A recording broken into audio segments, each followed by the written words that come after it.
di jurnal yang proper, jurnal yang benar, artikel review pun akan di peer review oleh expert yang lain.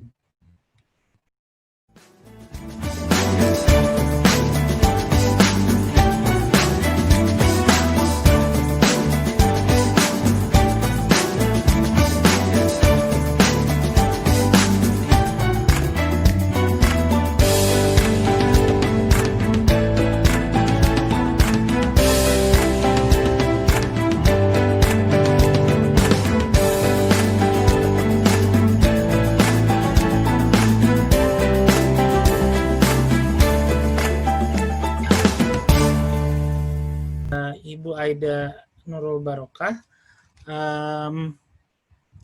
Pertanyaan pertamanya adalah saya ingin bertanya 2 pertanyaan terkait teknis dalam membuat figures dan table dalam scientific writing. Apa-apa saja bagian dari paper yang bisa dijadikan figures dan tables, bagaimana semestinya penjelasan figures dan table harus dibuat dalam bentuk caption langsung di bawah atau table atau terpisah seperti itu.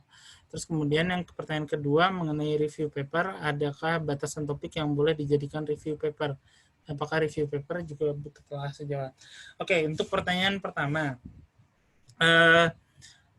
untuk membuat jadi hal-hal apa aja yang bisa dibuat untuk figures dan table? Yang pertama tentunya data eksperimennya itu sendiri ya, data penelitian itu sendiri ya sajikan sebaik mungkin, baik itu dalam bentuk gambar atau dalam bentuk tabel. Jadi posisikan kita berada sebagai pembaca dari jurnal yang kita tulis. Kira-kira kalau kita membaca penelitian kita sendiri, gitu ya, kita pengen ngelihatnya seperti apa gitu. Jadi posisikan kita di situ. Gitu. Mana yang lebih, misalnya untuk menjelaskan tentang eksperimen A, mana yang lebih mudah untuk dimengerti, tabel kah atau gambar kah? Itu harus diputuskan gitu. Berdasarkan kita di posisi kita sebagai pembaca, enaknya yang mana seperti itu.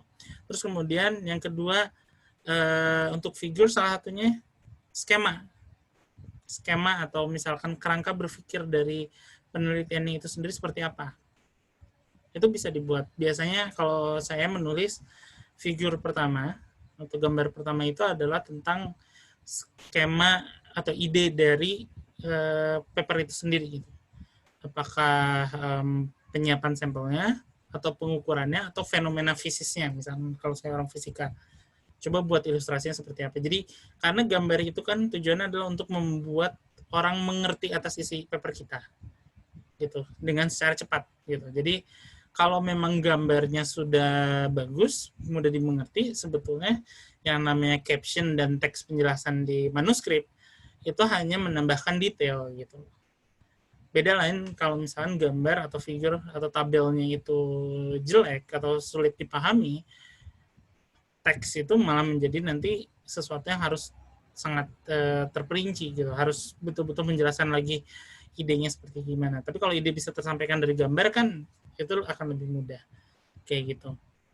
Nah, caption itu adalah kan tadi kalau saya cerita bagaimana editor atau reviewer membaca. Jadi pertama judul, kedua abstrak, ketiga gambar, nanti baru setelah itu teks kan selanjutnya ya. Teks dengan urutan yang berbeda-beda. Tentunya teks tidak akan dibaca langsung ke penjelasan gambarnya gitu. Tapi teks bakal membaca misalnya purpose statement dulu. Jadi sebetulnya melihat gambar itu kan berada di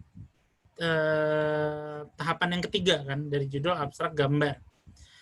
Keberadaan caption di situ adalah untuk membantu bisa editor atau reviewer pada saat melihat gambar itu pertama kali, kalau ada butuh hal kecil yang butuh diklarifikasi itu ada di caption. Misalkan label kan tidak mungkin ditulis semuanya di dalam gambarnya, tapi misalkan warna biru itu apa, warna merah itu, garis warna merah itu apa, itu tulis di caption karena itu deskripsinya gitu loh. Jadi untuk membantu ya si pembaca memahami gambar itu dulu gitu. Nah, kemudian untuk paper yang kedua mengenai review paper, ada batasan topik atau tidak, itu tergantung. Jadi kalau misalnya kita invited review paper, diundang oleh satu jurnal, tolong bisa nggak menulis review paper tentang topik A. Nanti kita memutuskan judulnya, kita memutuskan topiknya seperti apa. Kalau itu jelas sudah terbatas ya. Tapi kalau misalkan kita yang mempropose dari kita sendiri, ya itu tidak ada batasan gitu, topiknya mau seperti apa, mau selebar apapun. Asalkan yang paling penting adalah kita memang memilah jurnalnya gitu. Apakah audiens jurnalnya itu sesuai dengan review apa yang kita mau tulis gitu. Dan idealnya misalkan saya berada dalam posisi reviewer ya. Jadi misalkan untuk mereview dari review paper. Jadi kalau tadi pertanyaannya apakah review paper juga butuh telah sejawat? Ya. Di jurnal yang proper, jurnal yang benar, artikel review pun akan di peer review oleh expert yang lain. Kenapa? Karena tujuannya apa? Review itu kan landscape terhadap, memberikan overview terhadap landscape si fieldnya. Jadi dia harus fair. Jangan sampai ada misalkan penemuan apa yang signifikan untuk field itu, tapi kita tidak membahasnya misalkan. Seperti itu. Makanya kenapa tetap butuh peer review. Atau misalkan kita menulis terlalu overselling tentang grup kita di field tersebut, itu juga butuh reviewer untuk membalance hal tersebut. Terus kemudian mengenai masalah penulisan, apakah penulisannya kok agak kurang enak dibaca atau misalkan terlalu sulit untuk dipahami, itu tugas peer review, tugas telah sejawat untuk memberikan feedback kepada kita gitu. Ini yang harus diimprove. Kan kalau misalkan di review paper itu kan tidak akan lagi, oh kamu salah, kamu benar, eksperimen kamu salah atau benar. Tapi biasanya reviewer lebih memposisikan diri untuk memberikan feedback supaya artikel review kita bisa jadi literatur yang bagus untuk field kita gitu. Nah, kembali lagi tadi, misalkan saya berada di posisi reviewer, ya saya akan melihat ya seberapa besar topiknya itu adalah dari tadi apa yang ingin dibahas di paper ini gitu. Dan apakah balance atau tidak. Oke.